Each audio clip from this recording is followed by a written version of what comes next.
My name is Ethan Cole, and I'm 42 years old. Until last spring, I would have told you my life was steady, not exciting, not wild, just stable. A good job in logistics, a house on the edge of Seattle that always smelled faintly of pine and burnt coffee, and a woman I thought I'd grow old with. Her name was Rachel. We'd been together for almost 6 years. It wasn't fireworks anymore, not like the start, but it was comfort. She was the person I called when work crushed me, the voice that steadied me when I woke from a bad dream. I used to believe that real love wasn't about passion. It was about peace. I don't believe that anymore. It started one ordinary Tuesday, the kind of gray, wet Seattle morning where the sky feels too low. I'd left for work early but forgot a file I needed for a client meeting. When I came back, the house was still, that quiet that feels wrong. Her car was in the driveway. When I walked in, I heard the faintest sound, a laugh. Rachel's laugh, but softer, private. I followed it upstairs. The door to the bedroom wasn't fully closed. Through the crack, I saw her hair messy, wrapped in one of my shirts. She was sitting on the edge of the bed, phone pressed to her ear. "You're terrible," she whispered, smiling. "If he ever found out." Pause. A man's voice murmured something I couldn't hear. She laughed again. "You're insane." "Okay, tonight then." That was it. 10 seconds. But it was enough. I remember standing there, gripping the doorframe until my knuckles went white. My first instinct wasn't rage. It was disbelief, like watching a building collapse in slow motion and realizing you'd been living inside it. I didn't confront her that day. I went to work like nothing happened. At my desk, I stared at spreadsheets, numbers swimming into each other until I couldn't tell data from madness. I told myself it was a misunderstanding, that maybe it was an inside joke, an innocent call, but that night she came home late, said there was a surprise audit at work. Her perfume was different. Her smile didn't reach her eyes. And when she went to take a shower, she left her phone on the counter, unlocked out the name on the call log. Marcus Hale, her boss. I didn't sleep that night. I read every message between them, months of them. The kind of language that burns your throat just reading it. Compliments, secrets, meetings that weren't meetings. He'd written, "You make me forget who I'm supposed to be," and she'd replied, "You make me remember who I really am." I sat there in the dark, staring at those words until the sun came up. And something in me cracked open, not just my heart, but my restraint. You see, betrayal doesn't just destroy trust. It rearranges your identity. You start asking who you were to miss it. I wanted to scream, to confront her, to destroy every trace of him in our lives. But I didn't, because anger burns fast, and I needed something slower. So I began to plan. Rachel worked in finance at the same company Marcus managed. I knew their systems, their protocols, their hierarchy. I'd heard her complain about security audits, about how easy it was to bypass checks if you knew where to look. And I did. I'd spent 10 years managing logistics software for corporate clients. I knew how data moved, how blind spots worked, how to leave footprints that didn't exist. That's when an idea took shape. Dangerous, clean, perfect. I wasn't going to confront them. I was going to erase them, not from life, from reputation, from trust, from the illusion of control that made them untouchable. They wanted to play with lies. Fine. I'd build a lie big enough to bury them both. That night, Rachel climbed into bed beside me and kissed my shoulder, whispering, "I love you." And for the first time in years, I said it back, quietly, sincerely, because I did love her. But I was done being the man who let love excuse everything. Now I was the man who'd make sure she never forgot what it cost to break me. I learned long ago that systems have a temperament. They favorables, permissions, protocols, rituals, and if you learn the rituals, you can make the machine sing the song you want. That was the tool I'd spent a decade sharpening, finding where data breathes, where people cut corners because deadlines taste sweeter than diligence. It became the instrument of my revenge. First, I built the story I wanted the company to believe. If you want someone destroyed in a corporation, don't start with passion. Start with money. People's careers live on ledgers. You remove the ledger, you remove their shelter. So I crafted a paper trail that read like greed: invoices, consultancy agreements, transfer memos, emails that suggested approvals. But what I created had to look plausible. It had to survive casual scrutiny long enough for internal alarms to sound and for managers to panic. For that, you need textual documents, real names, small errors that comfort auditors because they mimic human sloppiness. I set up the scaffolding in 3 channels. Channel 1. The vendor network. I spun a company out of thin air. Northbridge Consulting LLC, registered it in a state I could reasonably hide behind. I bought a domain, threw together a simple one-page site, and seeded it with a staff name that belonged to a temp vendor I'd once helped. Then I created invoices, standard boring lines, consulting retainer, market analysis, creative oversight. I made them intentionally prosaic, the kind of paperwork employees forward without thinking. The account number I put on the invoices routed to a shadow account that I controlled through a cascade of small transfers. The money never had to move far. The point was perception. The ledger needed to look like it fit. Channel 2. The approvals. Here I used social engineering. I didn't break into anything I couldn't plausibly be allowed to see. I called support desks. I rekindled the kindness of a junior sysadmin I used to know, and I asked the right careless questions. Is it normal to have vendor approvals forwarded to Gmail? I would say, casual. We had an issue once. People answer casual questions. I asked an assistant at Rachel's firm if she could resend a lost invoice to a work inbox, phrased as professional concern. She did. Forwarded emails are the breadcrumbs that auditors follow first. They reveal context without conspiracy. I planted those BREDCRUMBS. Channel 3. The Whisper Network. Corporations are rumor-shaped. All you need is someone to sound the alarm, and procurement will scramble. I wrote an anonymous email, factual, sterile, sent to the firm's compliance inbox and the procurement manager at one of their major clients.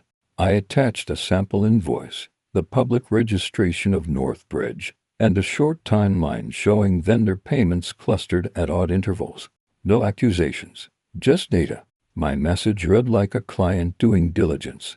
It landed in the right place. The first domino was tiny. A procurement manager replied with a question. The compliance team pinged an auditor. An internal audit meeting appeared on Rachel's calendar. She called me that evening, voice clipped. They want my whole vendor folder. I sounded sympathetic. I told her to cooperate. She asked whether I'd ever had a surprise audit. I lied once long ago and kept my hands steady. She said she loved me. I said it back. I catalogued a moment because there would be time later to let her know what that claim had cost.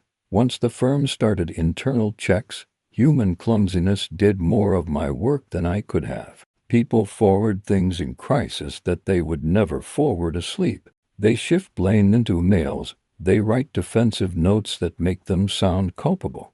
I watched months of habitual risk do my cleanup for me. Marcus, their regional director, began to show up in the types of emails that auditors like: approvals, sign-offs, expedites, a forwarded thread here, a hurried CC there, until the picture suggested a pattern rather than a moment. Now the dangerous part: truth and falsity share the same anatomy. Auditors look for patterns, not motives. If you can supply a pattern of transfers, names of vendors, and a credible chain of approval, you don't need to forge everything. You need to orchestrate what they already will interpret in a fatal way. So I did not fake every email. I fabricated a few crucial entries, the invoices with the Northbridge wire instructions, a confirmation email from Marcus that looked like a signature but used the template his assistant always used. For plausibility, I ensured the forgeries used phrasing and typos I'd seen in real messages from Marcus. That was the craft: matching voice, matching bad grammar, matching the little compromises that make a fake indistinguishable from life. I fed the leak slowly. A vendor's unpaid invoice in a contractor forum. A client-facing procurement officer pinged with a discreet "please confirm routing." A junior HR analyst copied me on a question about expense approvals. Innocent, curious. The compliance office moved into a formal posture. That was the point where reputations begin to fray. Boards don't like ambiguity. They like scapegoats.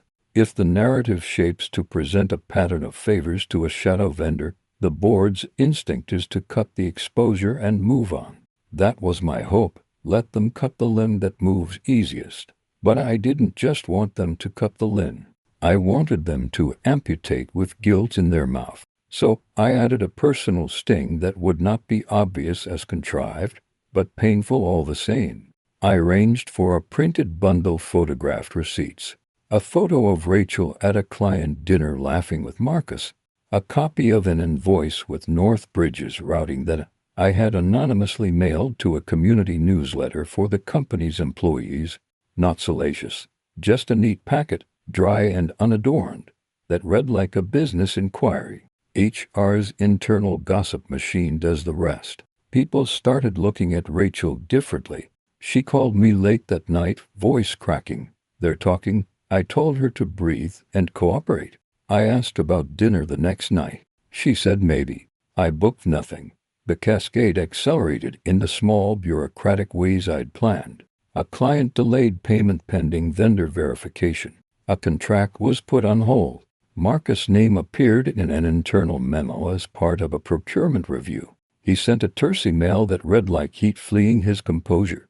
The sight of it, the sudden crumple of his usual confident cadence, gave me a private, ugly satisfaction. But systems adapt. 2 weeks in, someone lodged an internal complaint about the origin of the tips.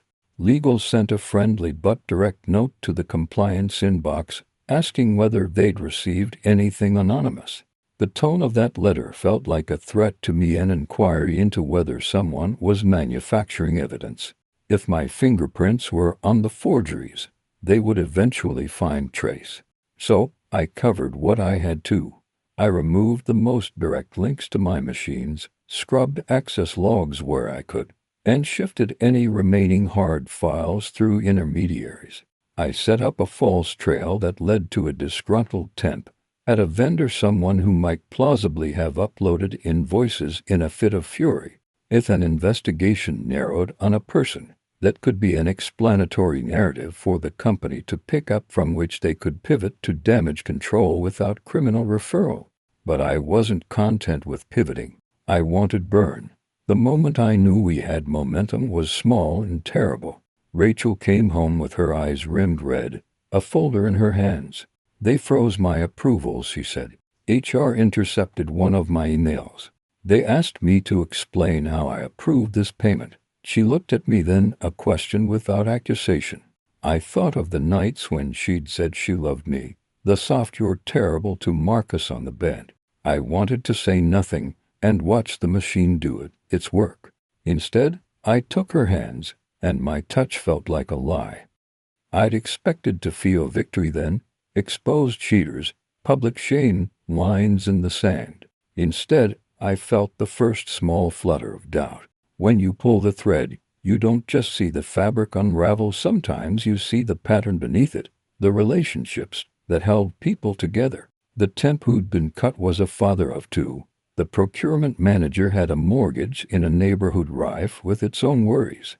My map of justice blurred into a map of collateral. Night after night, I balanced those two thoughts: the satisfaction that Marcus would no longer sit untouched in his office, and the knowledge that the people who would hurt were not always the ones who deserved it. But I had made a choice. I had decided to play a long, dark chess game without ever intending to be seen as a player. That anonymity became both my advantage and my moral hollow. Then the press called. A local paper ran a short piece: dry, precise, surgical. "Vendor irregularities prompt procurement review at Blue Bridge." It read. They cited documents that matched invoices I'd seeded. The company issued a statement about cooperation and compliance, and announced an audit. The legal letter to compliance, the one that had felt to me like a threat, was now public. Marcus called the board and asked that a special committee be convened. The standing of several projects softened. Clients asked for extra diligence calls. On television, faces blurred into a blur of logos and talking heads. For a brief, ridiculous moment, I imagined standing at the podium and telling the truth, the whole truth, like an oracle. But truth in public is a cruelty you can't control. So I kept quiet. I also knew the price of keeping quiet. Once the machine engages, there is no graceful exit. People hire lawyers. They look for scapegoats. They scrutinize relationships. Marcus' wife began getting lunch invitations from colleagues. Rachel received a polite but perfunctory email from her boss, asking her to temporarily step back while the audit runs. Her hands shook when she told me. I told her again to breathe. I told her I loved her. Each phrase felt litigious. Late one night, as the scandal warmed and cold calls to my phone increased, anonymous numbers that hung up when I answered, I received an email from an address that didn't exist 2 weeks earlier. It contained a single line and nothing else. We know what you've done. Stop. No signature. No threat beyond the breath of it. It was the first time the game had smelled like danger rather than triumph. I sat with the message, thinking of the temp, of the procurement manager, of Rachel's shaking hands. My plan had worked. It had also started a thing I hadn't fully accounted for, a network pushing back. If they wanted to stop me, they had options I couldn't buy with forgeries. They had lawyers, political influence, reputations to guard. They could make life difficult in ways that were surgical: frozen accounts, defamation countersuits, or whispers into the right ears that would tie me to the leak. And they had longer reach than I did. That's the cruel geometry of using a system's own weapons against it. The system will always attempt to reassert itself. The question was whether it would reassert itself by correcting an abuse or by devouring the whistleblower. I considered walking away. Delete the copies, burn the drives, sell the house, disappear. I thought of the cost of our silence, the small lives on the periphery, the temp with unpaid invoices, the children who didn't ask to be part of this. But then I pictured Marcus at a fundraiser months from now, smiling under a chandelier like nothing had happened, and felt something else kindle. I replied to the anonymous message with another anonymous account, not to threaten, but to ask a question. Who are you? No one answered. The next morning, an op-ed appeared in a business column arguing that whistleblowers risk destroying jobs in an already fragile economy. The piece didn't mention names, but the subtext was loud. Be careful who you accuse. The line had been crossed. I could no longer pretend this would be contained, that it would only scar the guilty. The machine had noticed the incision and had begun to press its thumb into the wound. I checked the files one last time that night. The North Bridge invoices were clean, the routing numbers consistent across copies, the metadata scrubbed to look like ordinary business hours edits. I wanted to believe that in a courtroom truth mattered more than rhetoric. I had built a story good enough to make a room look at another room and declare odd. Now I would see whether the law could follow where rumor had led. I sat at my kitchen table and, for the first time since the night I'd found the messages, I felt the old thing I'd been trying not to let go of: fear. Not the raw hot anger of immediate discovery, but the slow cold understanding that the tools you use to punish can turn into the instruments of your undoing. The city outside my window moved on in its damp, habitual way, ignorant of the little earthquake I'd set in motion. My phone buzzed. Rachel had texted. They want to interview me tomorrow. I'm scared. I typed back. Tell them everything. Tell the truth. And when I hit send, I understood the calculus of what I'd done in a new, uncomfortable light. I'd weaponized truth and falsehood. I'd weaponized love. I had no idea if I was building justice or simply constructing a new wound that would never heal. The interview turned into a kind of excavation. Rachel sat across from a woman from legal with the posture of someone who has been trained to make small disasters neutral. Her hands twitched when she signed forms. Her voice was flat as paper. I watched her on a live feed they set up for me in a conference room because I insisted on seeing everything. Seeing made it feel precise. Maybe that's a lie I told myself to sleep. She answered the questions the way people answer when their life is being audited. Factual, compressed, protective of anything that felt like a child's toy. She told them about forwarded invoices and vendor lists. She said the North Bridge invoices had been confusing and admitted she'd forwarded one to her personal Gmail in a rush. That admission was thin and terrible. It was also ammunition. Compliance leaned forward. The legal woman took notes with an appetite that made me think of predators circling a wand. Outside the bland fluorescent calm of the legal room, the air smelled different. There were cameras now. The local paper's reporter, who had once been curious, was suddenly hungry. The procurement officer who'd sent that first cautious email called for a follow-up. The company's board demanded an external audit. People who had been casual friends of Marcus now avoided his gaze in elevators. I felt a small, sharp pleasure at each of these small collapses. I wasn't innocent in that sensation. I knew it. I accepted it, like a man who keeps a bandage on an infection. But the retaliation began as a whisper and matured into method. Someone filed a complaint with HR naming me specifically, an anonymous memorandum alleging I had improperly accessed company IT logs and manipulated evidence. It was precise enough to make HR blink. I'd taken pains to ensure I left nothing in corporate logs, but someone had crafted a paper trail good enough to force an inquiry. A junior colleague from Rachel's team was approached to sign a statement that I'd called her the week before and asked about vendor routing. She was nervous, so she agreed. She wanted to be part of the solution. That admission was later trotted out like a badge. See, he pressured staff. The first time I got really afraid was when someone sent me a photo of my front door. The picture was taken from across the street on a gray afternoon. My keys on the kitchen table, my car in the driveway, my neighbor's recycling bin. The caption beneath it was a single line. We can be close when we need to be. They knew what my life looked like inside. Privacy, something I had always assumed as a cushion, was failing. I called an old friend in IT and asked him to run a sweep on my home network. He found nothing obvious, no remote access, no open ports, but he did find that someone had scanned my house's IP a week earlier from a public library terminal downtown, a location that could be rented by anyone. The message was still the point. Someone had intentionally looked. Someone had crossed lines into the texture of my life. That night Marcus organized a meeting with his inner circle.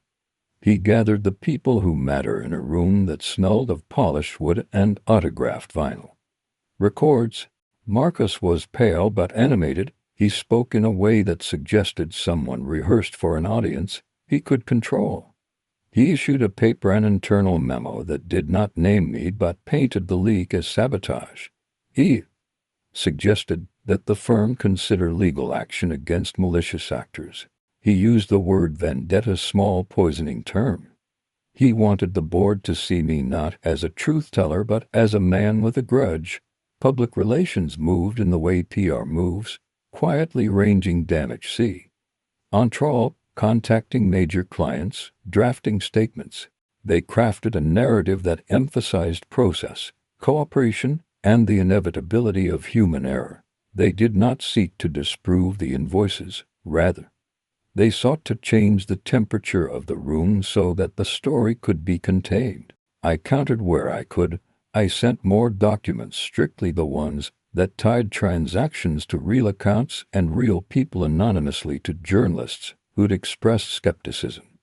I leaked a bank remittance that showed a transfer from a project code to a North Bridge account, and then onward to a holding account registered to a name I'd seen threaded through donation lists. The ripple was immediate. A financial columnist began to dig. The paper that had run Marcus up had received an internal memo that contradicted their source's claims. The narrative bucked. The firm responded by threatening lawsuits. You learn very fast how different institutions measure truth. Law measures proof. PR measures perception.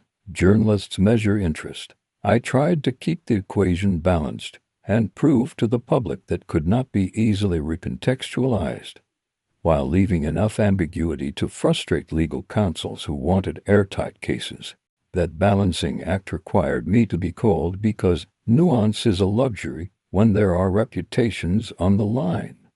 Rachel called me from the stairwell of the building after the second news piece and cried into the phone. She said she felt hollowed out, that she'd been summoned to additional meetings, that colleagues who once liked her avoided eating near her desk. Her voice had that brittle sound of a woman trying to perform normal in the face of public humiliation. I wanted to pull her into my arms and tell her I could fix it. What I could fix, however, was not what she needed fixed. I had turned the tool of exposure meant to pry open a rot into an instrument of reductive harm. Once, in a quiet moment, she said, "Do you ever think about the kid?" She meant his child, Marcus' son, a boy who appeared in photos of park runs and PTA flyers. She meant collateral. Her question was both accusation and plea. I answered as a man trained in spreadsheets does, with a rationalization. Collateral is inevitable in any systemic change. It was a terrible thing to say aloud. She did not ask me why I'd chosen a scalpel over talk. She only listened, and then told me she needed to know if I'd stop if it spiraled beyond recover. I said I would. The truth was elastic in my mouth. Then the scandal took a darker turn. Someone attempted to bribe the vendor who'd first posted their invoices, offering a payoff to take them down and to claim the postings were a misunderstanding. The vendor refused. When he later changed his mind, I realized how fragile the ecosystem was. Money could buy pages, opinions, sleep. It could also buy silence. The vendor's own bank account received a suspicious deposit that matched the amounts he'd been owed. Within 48 hours, he'd softened his public statements. Then a friend of his called me at midnight and said, without irony, they paid him to forget. When silence can be purchased, truth has a price. And my modest arsenal of documents felt besieged by larger, well-funded hands. That reality changed the calculus. I had to move faster. I had to make the evidence public in a way that could not be easily bought back into shadow. So I did something I hadn't planned. I called a journalist I barely trusted and said 3 words, "Meet me now." I handed him a thumb drive that contained the most damning of the transactions, along with a transcript of emails that tied approvals to Marcus' office hours. I watched him read and saw the color drain from his face. He told me he'd go to print, but cautiously he needed corroboration, court records, bank confirmations. I gave him everything else I had that I could without revealing the sources I'd used to obtain it. He promised to push his editors. That night my phone buzzed with a text from an unknown number. "Stop," and beneath it, a second text, "We could make your life very difficult." The implied threat was clinical, almost bored. It sounded like people in suits making bets.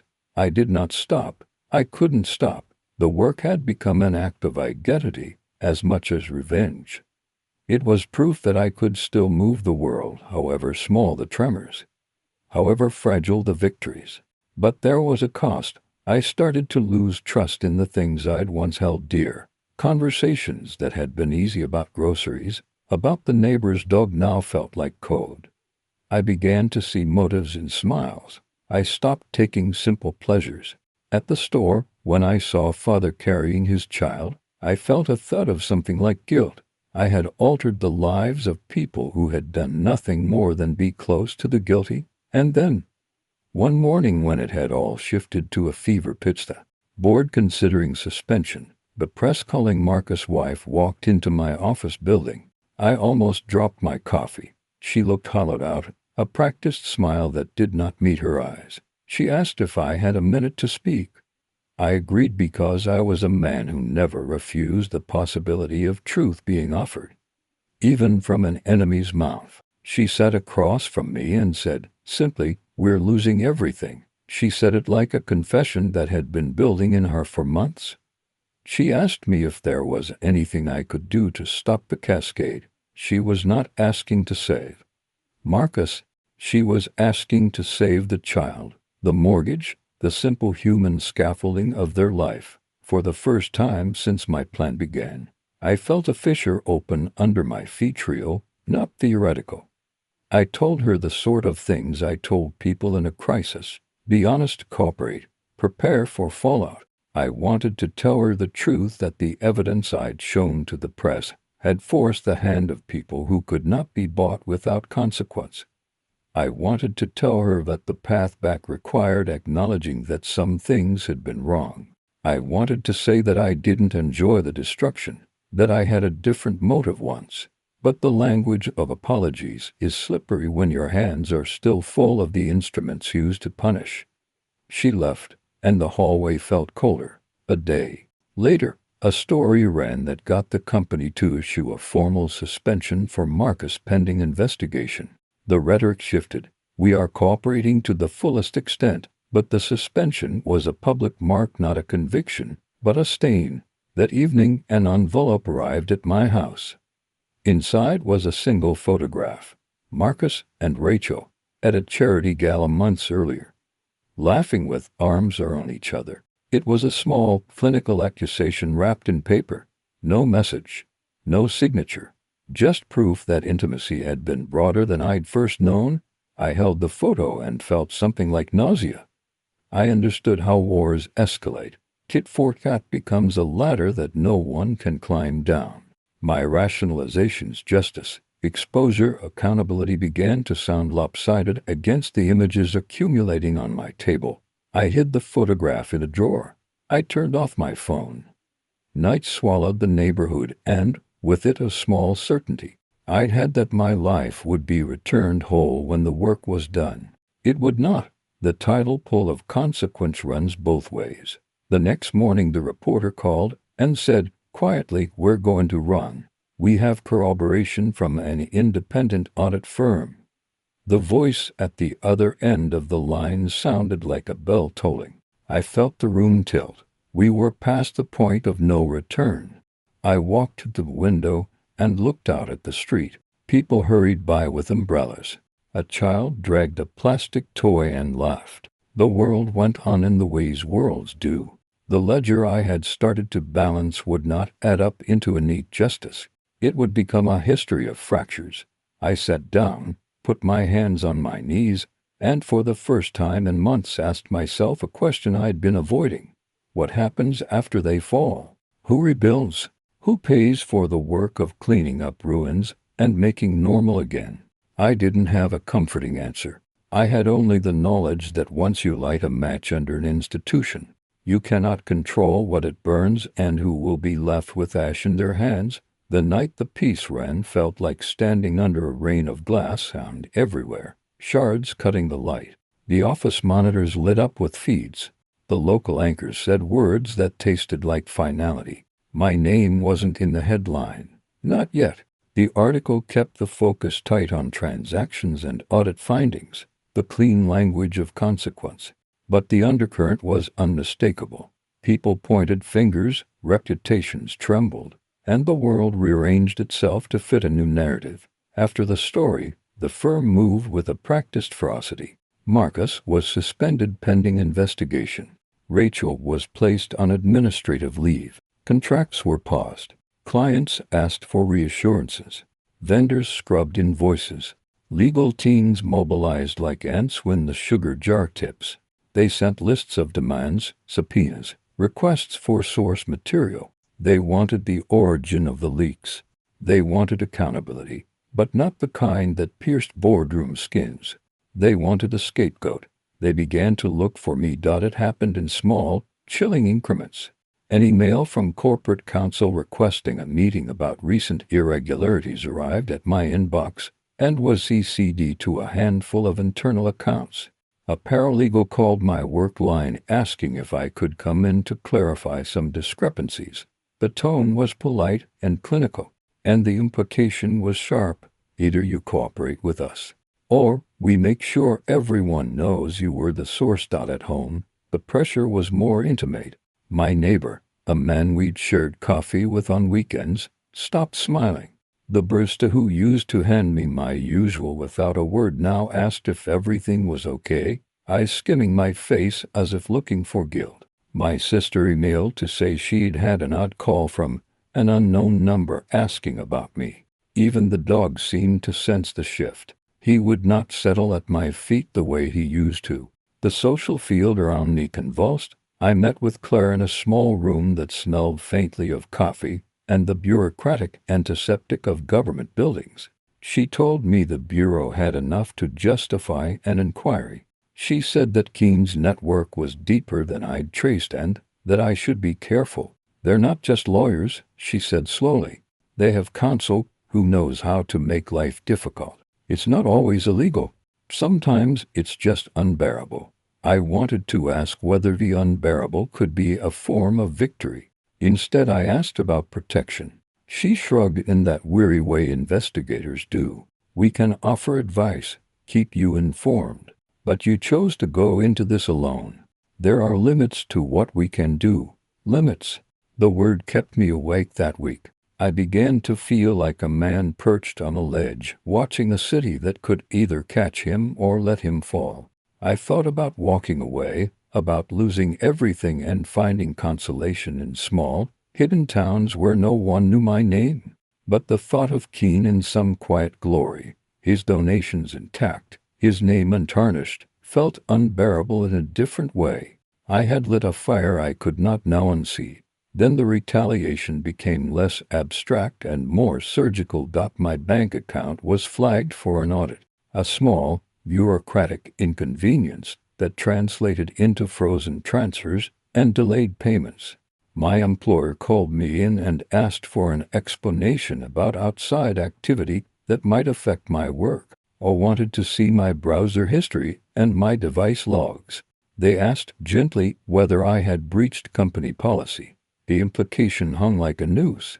At the same time, someone had placed a thin but pointed op-ed in a respected financial column arguing that whistleblowers often act out of revenge and that allegations require context before careers are ruined. The author's byline was anonymous. The style was familiar. The net felt tighter. I noticed the subtle professional cruelties more than the loud ones. A client meeting that should have been mine was reassigned without explanation.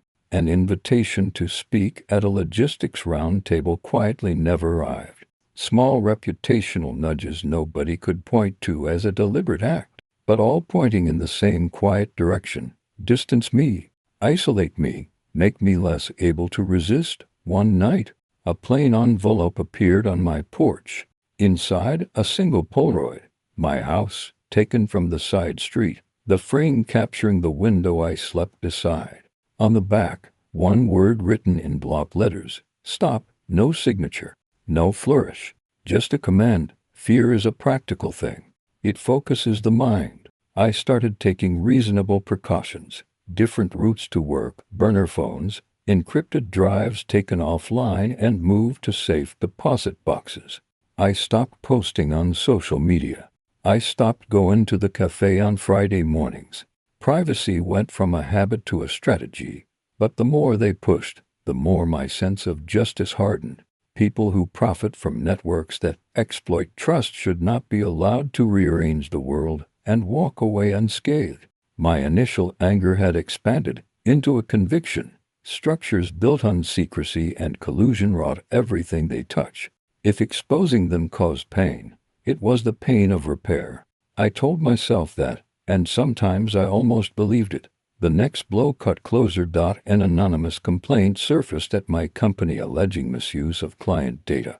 It read like a legal brief, specific, suggestive, and crafted to appear as if a compliance officer had flagged it. My IT team was asked to provide logs.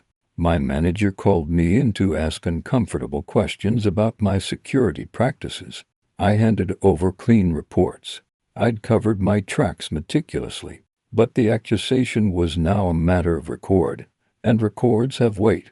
That's when the smear campaign turned more personal. Stories began to leak to the press, not about the invoices or the audits, but about motive. Someone placed a piece in a local lifestyle magazine painting me as an obsessive, a man who'd targeted colleagues because of a private grudge. The piece quoted anonymous friends and painted me in colors that made former colleagues uneasy. I watched friends' faces tighten in ways that told me they were performing loyalty carefully, calculating how much risk they could afford by standing beside me. One evening, when I returned home, my front door had been keyed, a scratch along the frame fresh and deliberate. Inside, the house looked superficially untouched, but a drawer I kept open for a spare key was slightly moved. It felt like the final message from people who wanted me to know how close they could come without breaking laws they were careful to obey. I slept badly after that. Dreams turned to ritual, me walking through rooms filled with documents that dissolved in my hands. I woke with a tightness in my chest and a surge of resolve. If they wanted to make everything unbearable, they would not succeed by intimidation alone. I would escalate, but with a different aim, not to ruin for the sake of ruin, but to make truth impossible to ignore. So I pivoted. Rather than leaking anonymous documents and letting editors choose angles, I began to prepare a formal, public dossier, clear, evidentiary, and legally defensible. I worked with the one journalist who had not frozen under pressure, and together we constructed a timeline that linked transactions to people, not just shell entities. We corroborated bank transfers with bank statements and subpoenaed records, ranging for the materials to be simultaneously delivered to the Bureau, to a reputable national outlet, and into a secure legal counsel's hands. The idea was simple: redundancy. If one pathway was cut, others would remain. The move felt dangerous and precise. It required trust in people who had power, but would not sell out the truth.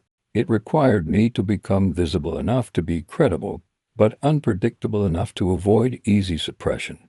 It was a strange calculus, balancing exposure and security, but I believed it necessary.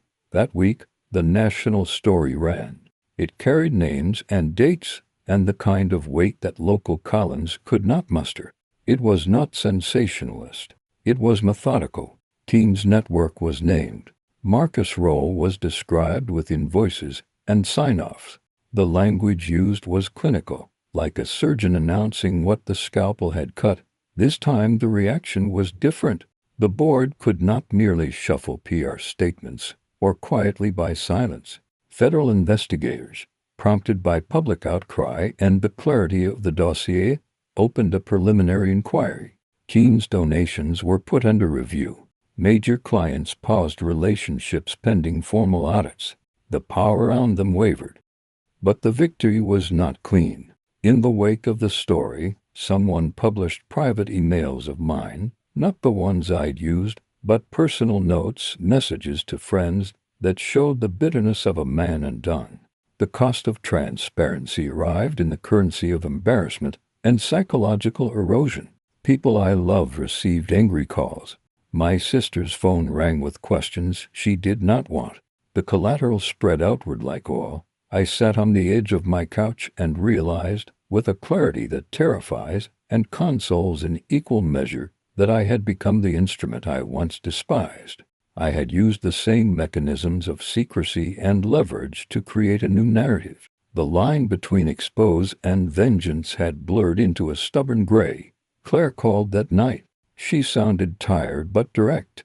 "We have people looking at the other accounts now," she said. "We're coordinating with the grand jury. Be careful. They will try to dismantle you, not just your story." "I know," I said. My voice was flat. "And if they try to make this about me, then keep your record clean," she replied. "Keep your head clear. Don't give them ammunition." I agreed because it was all I could do. But I also decided, in that small, private space where ethics and emotion wrestle, that I would not step away. Not yet. Not until I knew that the rot was exposed and that people could be held to account beyond the performative gestures that often pass for justice. Outside, the city hummed, neon and rain reflecting like 1,000 small mirrors. Inside, my light stayed on late. Documents were arranged on the table like the bones of a story that would not relent. I poured coffee and watched the steam curl into the night. There were threats. There were scratches on doors and strange calls. There were reputations shredded and families frightened. There were nights when I'd return home and find a note on the mat that said simply, "We're watching." There were also moments, a whispered thanks from a vendor who'd been paid what he was owed after the audits, a quiet text from a junior analyst who said she'd always suspected and had been afraid to speak, that made the noise worth it. But the thing I learned most painfully was this: you can push a system until it bleeds, but systems are made of people. When they bleed, others die. The moral arithmetic is never clean. The next morning, I walked to the courthouse to give a statement. The cameras were waiting. A few faces in the crowd looked at me with pity, others with the sharpness of someone curious about whether I would fall. I cleared my throat and told the truth the way I believed it needed to be told, precise, factual, and without theatrical pain. When I finished, a reporter asked if I regretted how I'd done it. I hesitated, then said, "No, but I regret that people got hurt." It was the closest thing to an apology I could manage without undoing the work. The camera lenses narrowed in on that phrase like a magnifying glass on a fragile detail. That night I sat with the files again and let the city settle. There would be hearings, motions, counterclaims, perhaps even convictions. There would also be people who would never recover fully. I closed the folder, turned off the lamp, and for the first time in months asked myself the question that had been crawling at the edge of everything I'd done. When this ends, who am I left to be? When the trial began, I thought I would feel something closer to triumph, maybe vindication, maybe a quiet sense of completion. Instead, it felt like standing in the wreckage of something you'd spent years building, unsure whether you were the rescuer or the arsonist. The courtroom smelled faintly of wood polish and tension. Reporters filled the benches like vultures in designer suits. Keene sat at the defense table, immaculate as ever, his cufflinks gleaming, his posture unbroken. Beside him, Marcus, the man I once called a colleague, looked smaller than I remembered, his arrogance worn down to a nervous shell. And Rachel, she sat 3 rows back, on the witness's side, eyes dark, unreadable. When they called my name, I walked to the stand and swore the oath. My voice didn't shake, but my hands did. I told the story the way I had lived it, carefully, chronologically, without embellishment. Invoices, shell corporations, insider approvals, and the false contracts that linked them. Every word was a nail in the coffin of the people who had once treated me like family. Keene watched me the entire time, a faint smile playing at the corner of his mouth. Not arrogance, recognition. The look of a man who understood that I had finally become a version of him. We were mirrors now, 2 men who had weaponized truth and secrecy in different directions, each convinced of his own righteousness. When the prosecutor asked why I had gone to the press instead of internal channels, I answered, because justice delayed is justice denied. And inside, justice wasn't welcome. A murmur moved through the room like a shiver. Rachel wouldn't look at me when she took the stand. She said she didn't know about the shell payments. A half-truth, maybe. Her voice cracked once when they asked about her relationship with Marcus. For a second, our eyes met. I saw regret, or guilt, or maybe just exhaustion. It didn't matter anymore. I'd built an entire crusade out of what we'd broken. When the verdict finally came, guilty on multiple counts of fraud, bribery, and conspiracy, the crowd gasped. Keene didn't flinch. He only turned his head slightly, as if checking to see whether I was still watching. I was, and I expected to feel relief. But all I felt was a hollow ache spreading through my chest, as if something fundamental had been taken from me. After court, Claire found me outside, cigarette in hand, coat collar turned up against the wind. "You did it," she said. "Did I asked. She hesitated.